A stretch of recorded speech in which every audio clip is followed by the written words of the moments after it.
Shalom, giving all honor, all praise, and all glory to Yahweh, Ba'ashem, Yahushua, Ba'ashem, Arachak, Wadash. Double honor to the elder apostles and bishops of the great millstone that rule well. And as always, peace, blessings, and salutations unto the hopeful elect tabernacle of David scattered abroad across the four winds of the earth. Now, this unveiling of this big 45-foot tall statue or sculpture of a naked woman. They just unveiled this in San Francisco, and the way they're painting it, it's meant to be seen as a representation or expression of, strength, compassion, female empowerment, art, etc. But we know that this really,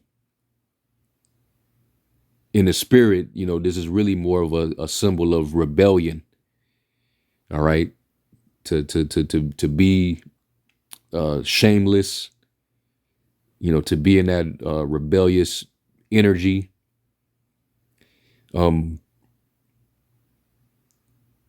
I think it's spiritual that they even did this, because one of the prophecies that's come to mind is the book of Nahum, the 3rd chapter, where the Lord said that he would basically expose Nineveh and show the nations the nakedness, and the kingdoms the shame. And this is quite embarrassing. You have a nude, a 45-foot nude sculpture erected right in one of your sin cities in Babylon. The world knows about San Francisco and the activities and the lifestyle. They're gonna put a fully nude. She's like fully nude. Breast out, like everything showing, but she's erected. She's in the form of a sculpture, and that's nothing but a standing image and an idol. All right, nations will see that and feel empowered by it, and they'll probably start to worship it. So this is more reason why the Most High is gonna, destroy this place, because you got a lot of left-hand symbolism and a lot of idols erected all throughout Babylon. A lot of obelisk, a lot of these symbols representing, fertility. The worship of the phallic symbol, genital worship, which all goes back to ancient Egyptian and Babylonian custom. So basically another stumbling block, because the scriptures tell you that idols are pretty much stumbling blocks. Let me get that in Wisdom of Solomon real quick.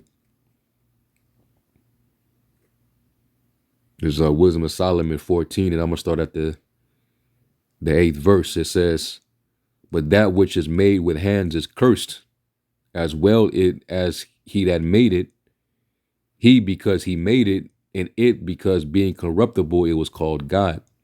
And not to say that people are calling that God, but you can see how the idea and what it expresses and what it represents, certain people will be prone to possibly worshiping that. Liberal people that like to be empowered by, living that, rebellious, licentious lifestyle. You look at the statue and be like, yeah, she's unapologetic. She has no shame. She looks like she's prideful. They got nothing to be ashamed of.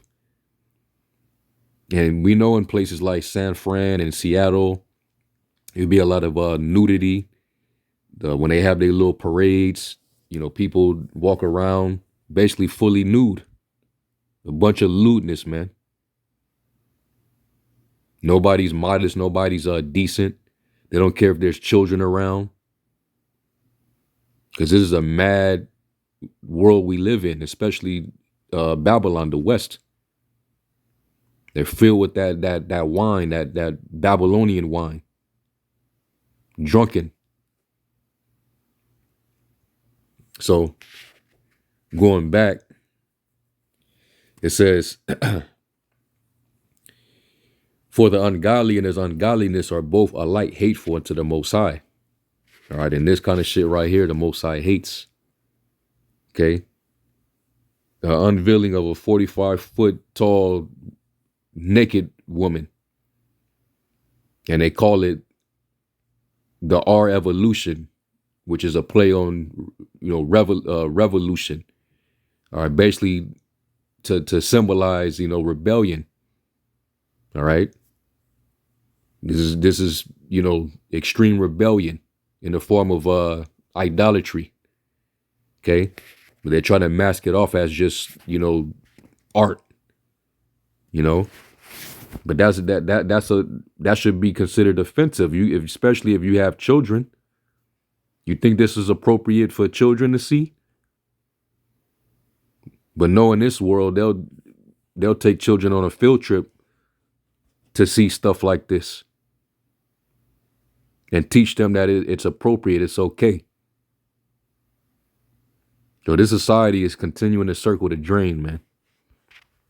No shame whatsoever. All right, and it is very disgraceful. Going back to the verse, it says, "For that which is made shall be punished together with him that made it. Therefore, even upon the idols of the Gentiles shall there be a visitation, because in the creature of the Most High they are become an abomination and stumbling blocks to the souls of men, and a snare to the feet of the unwise. For the devising of idols was the beginning of spiritual fornication, and the invention of them the corruption of life." So these things can become a stumbling block. I could see a bunch of feminists, snapping pictures, taking selfies next to it, feeling empowered. More madness. It says the artwork titled "Our Evolution" was unveiled with music, lights, and performance art Thursday, courtesy of the public art nonprofit Illuminate, designed to glow at night and appear to breathe. So they're trying to make it like it's an idol that actually has life to it. Via internal motors, the statue was meant to represent strength and compassion. Instead, it sparked backlash, internet memes, and questions about the city's priorities. There's no question about the priority of a city like San Fran. We already know what their priorities are, man. Remember Sodom and Gomorrah. Okay.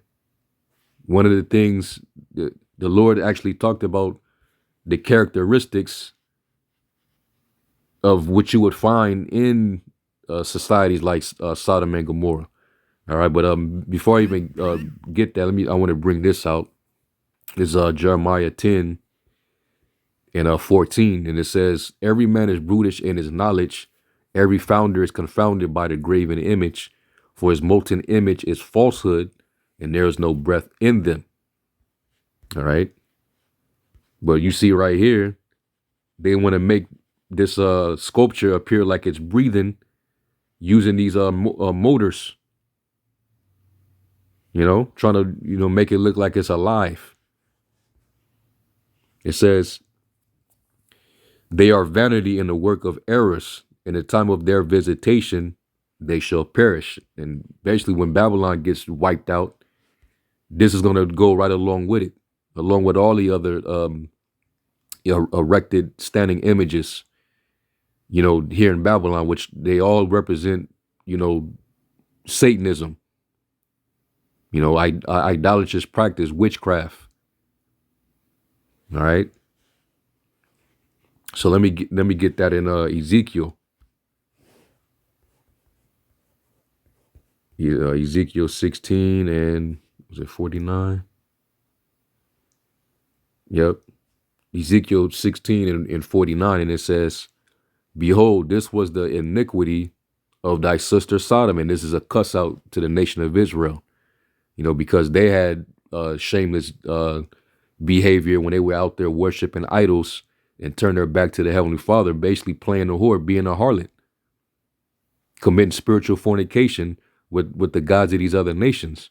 So the Lord was cussing Israel out and comparing them to Sodom, all right, and all these other pagan nations.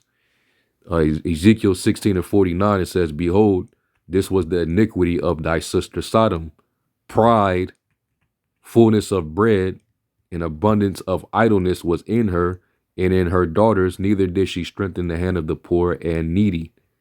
And they were haughty, meaning proud, that proud looks like the modern woman right now. She's super proud when you see her, right? She has no modesty, no shamefacedness or nothing, no humility, and committed abomination before me. Therefore, I took them away as I saw good. Yeah, he overthrew them with a strange calamity, which he rained fire and brimstone upon them because it was too much pride, doing detestable acts that the Lord hated. All right, so a city like San Francisco is a sin city. It represents all those different characteristics, So they just erected this in a trash, sinful city. So that's definitely going to come down in that nuclear fire. It says, originally created for Burning Man in 2015 by sculptor Marco Cochrane, the stainless steel figure now stands outside the Ferry building, casting a long and automatically detailed shadow over a city where fewer and fewer people seem impressed by the spectacle. While some see the statue as empowering, many San Franciscans see it as another example of the city misreading the room. Social media lit up after a video by influencer Colin Rugg went viral, showing a cherry picker being awkwardly hoisted between the statue's legs during installation. Commentators quickly had a field day, so a lot of people, mocked it. Like this is a mockery, and it's an embarrassment, But really, it's spiritual because the Lord is just further lifting up the skirt and showing Babylon the disgrace to all these other nations, man. Let's get that in Nahum 3.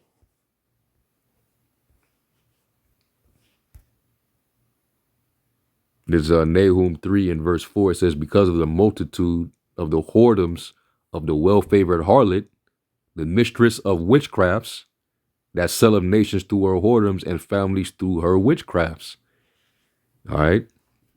And her sorceries, her symbolisms, to basically intrigue the world. It says, behold, I am against thee, says the Lord of hosts, and I will discover thy skirts upon thy face, and I will shew the nations thy nakedness and the kingdoms thy shame. All right. So that's why I believe this is spiritual that they did this. The whole world can see this and just be like, man, they ain't got no shame over there. Yeah, it's definitely the end for that kingdom. Look at this shit.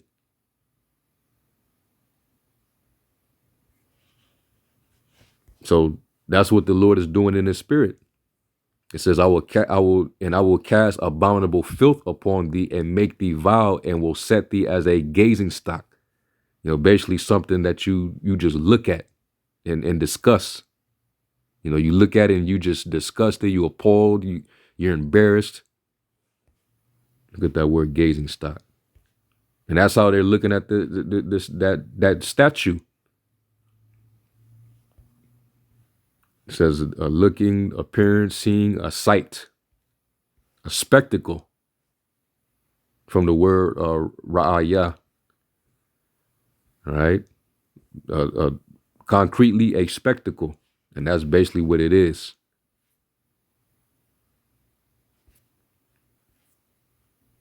And people, they saying fewer and fewer people are not even impressed by this spectacle, you know? So this is more public shame, them doing these type of things. It's supposed to represent strength and compassion and female empowerment. The fuck out of here, man.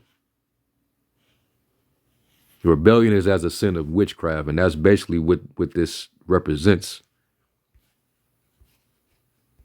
And you sell the nations through your whoredoms and families through your witchcrafts. You want the world to be in that rebellious spirit.